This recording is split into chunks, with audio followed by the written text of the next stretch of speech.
어느 작은 마을의 소원, 나무라는 오래된 고목이 있었다. 이 나무는 수백 년 동안 마을을 지켜주는 신목으로 여겨졌고 사람들은 매년 이 나무에게 작은 소원을 빌었다. 나무가지에 소원을 적은 종이를 매달면 나무가 그 소원을 들어준다는 전설이 있었다. 하지만 그 나무에는 알려지지 않은 비밀이 있었다. 나무는 단순히 소원을 들어주는 것이 아니라 그 소원의 대가로 무언가를 가져가곤 했다. 한 번은 마을에 사는 젊은 여자가 와서 부유한 삶을 살게 해달라고 소원을 빌었다. 그녀의 소원은 이루어졌지만 그녀는 몹시 소중히 여기던 사람들과의 기억을 잃고 말았다. 세월이 흐르고 도시에서 온 젊은 남자가 이 마을에 이사왔고 소원나무에 대한 이야기를 듣게 되었다. 그는 처음에는 전설을 믿지 않았지만 시간이 지나면서 무언가 끌리는 느낌을 받았다. 어느 날 그는 용기를 내어 소원나무를 찾아갔다. 나무 앞에서 그는 망설였지만 결국 종이에 소원을 적었다. 사라진 내 형을 돌려주세요.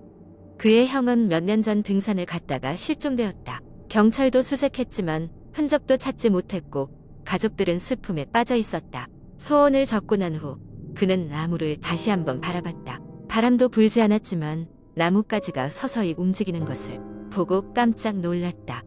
순간 주위가 묘하게 조용해지고 그는 불안한 마음에 자리를 떴다. 며칠 후 그는 마을 입구에서 멀쩡히 걸어 들어오는 형을 발견했다. 형은 지쳐 보였지만 살아있었다. 그들은 감격의 눈물 속에서 서로를 끌어안았다. 그러나 기쁨도 잠시였다. 형의 눈동자가 이상하리만큼 무표정했고 그는 자신의 이름조차 기억하지 못했다. 마치 생기를 잃은 사람처럼 행동했다.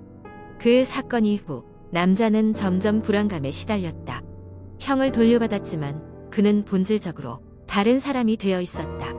마치 그의 영혼이 빠져나간 느낌이었다. 그는 소원나무에 대해 점점 더 많은 것을 알기 위해 정보들을 찾기 시작했다.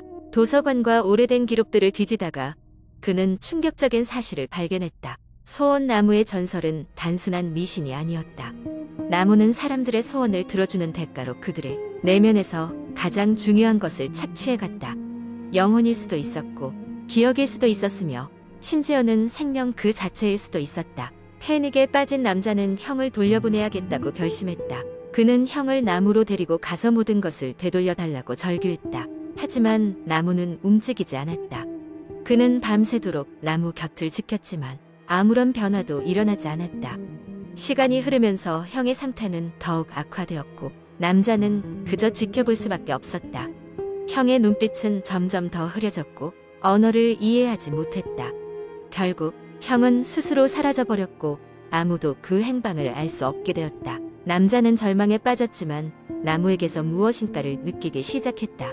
마치 나무의 뿌리가 그의 마음 깊숙이 박혀있는 것 같았다. 그는 죽을 때까지도 마을을 떠나지 않고 나무 곁을 지켰다. 결국 그 역시 어느 날 자취를 감추었다.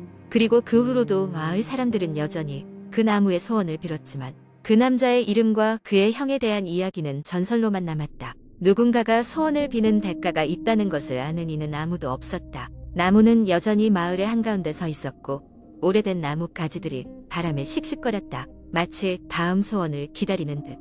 두 번째 이야기. 여느 날과 다름없이 바쁜 회사 생활을 마치고 집으로 돌아온 나는 평소처럼 인터넷에서 이것저것 서핑하다가 우연히 이상한 글을 발견했다. 글의 제목은 똑똑한 당신을 위한 무서운 이야기였다.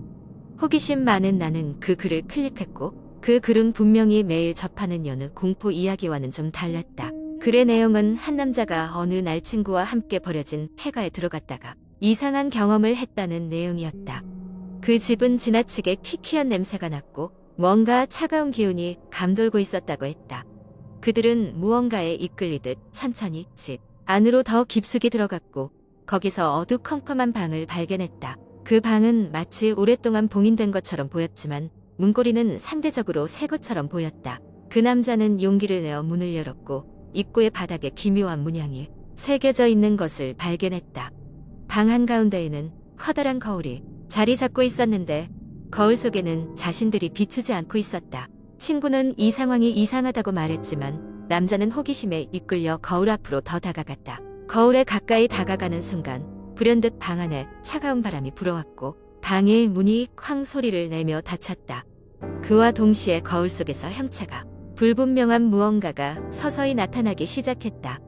그것은 점차 형태를 갖추더니 기괴한 웃음소리를 내며 말을 걸었다. 여기 온 걸 환영해. 이제 너는 영원히 나와 함께야.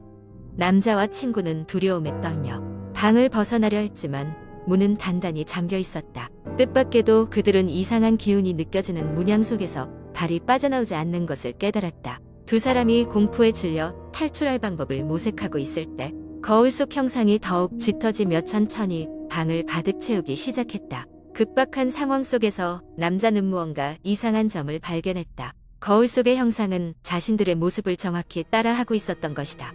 그제서야 그는 깨달았다. 그 형상은 자신들의 공포를 먹고 있었고 그들을 대신할 준비를 하고 있었다.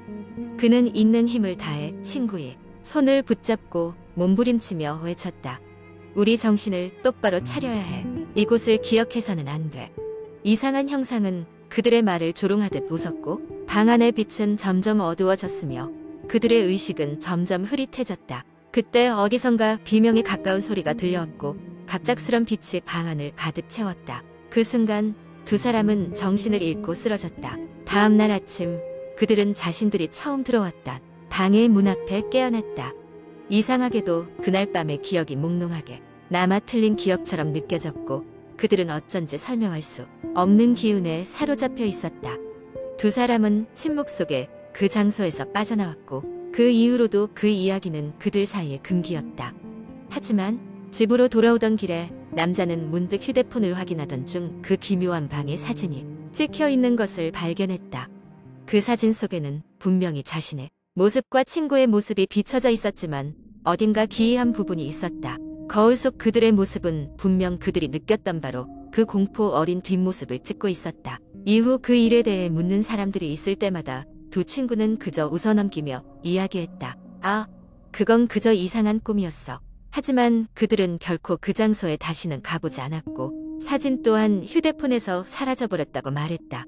그리고 정말로 그 모든 것이 꿈이었는지 그 공포가 여전히 그들 안에 남아있는지는 아무도 알지 못했다. 그러나 어둠이 깊어질 때마다 그들은 그날 밤의 어렴풋한 공포와 맞서야 했다. 어디선가 다시 그들이 부르고 있는 소리가 들려오지 않을까 두려워하며 이 이야기는 많은 이들에게 잊혀졌지만 어느 때고 이런 버려진 장소를 지나치게 될 때마다 사람들은 그곳에서 무언가 이상한 기분이 든다고 말하곤 했다. 그 기분이 무엇이었던 간에 그곳을 지나가는 이들에게 경고를 전하는 것일지도 몰랐다.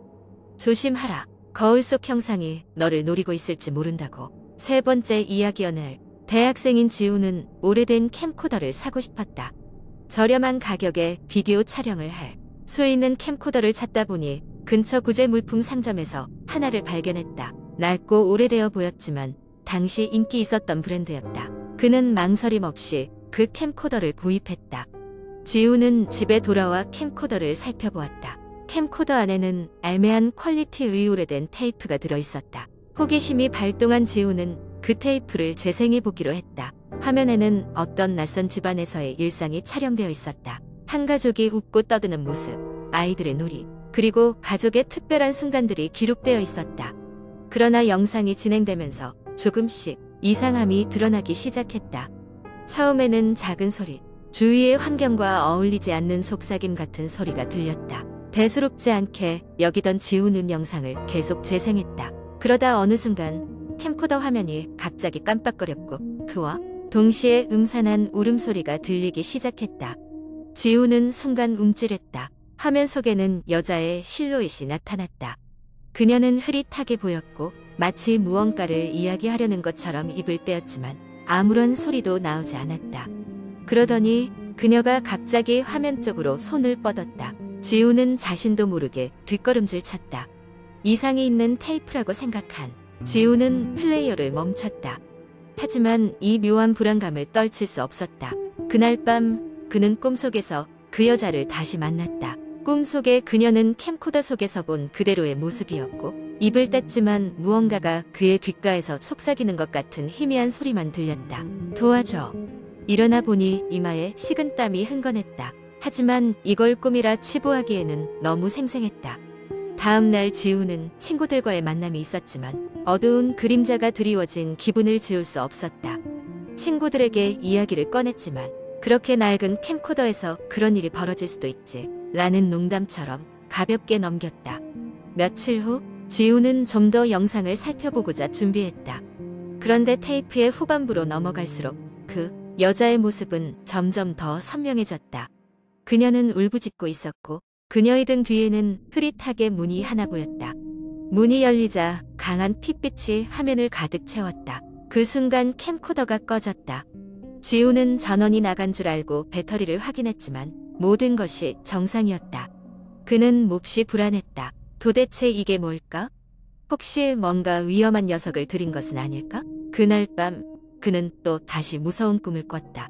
꿈속에서 그는 낯선 집에 있었다. 그곳은 테이프 속에서 봤던 집의 모습과 흡사했다. 그리고 그 여자가 그의 앞에 서 있었고 그녀의 눈은 붉게 충혈되어 있었다. 그녀는 다시 손을 뻗으며 울부짖었다. 이번엔 확실히 들렸다. 돌려줘. 제발. 지우는 소름이 돋아 잠에서 깼다. 머릿속에서 계속 맴도는 그 영상과 목소리에 도저히 참을 수 없었던 지우는 다음날 그 캠코더와 테이프를 구입한 가게로 돌려가기로 했다. 상점 주인은 지훈의 말을 듣더니 얼굴이 창백해졌다. 그는 잠시 고민하다가 과거의 어떤 사건에 대해 말해주었다. 그 캠코더는 한 가족에게 속해 있었는데 그 가족은 집에서 불의의 사고로 목숨을 잃었다는 것이었다. 그 캠코더는 그 가족의 마지막 순간들을 기록했을 가능성이 있다고 했다. 주인은 지훈에게 캠코더를 두고 가라며 자신이 알아서 처리하겠다고 말했다. 지훈은 그 캠코더를 상점에 두고 나왔다. 집으로 돌아가는 길, 그는 마치 짐을 내려놓은 듯 가벼운 기분을 느꼈다. 그 후로 그의 꿈에서 그 여자는 나타나지 않았고 지훈은 일상으로 돌아갈 수 있었다. 하지만 그의 기억 속에는 그 낡은 캠코더와 테이프에 담겨있던 잔인한 이야기가 지워지지 않은 채 남아 있었고 그가 가끔 그날의 밤하늘을 바라볼 때마다 어딘가에서 그 여자가 아직도 돌아오기를 기다리고 있을 것만 같은 느낌이 들곤 했다.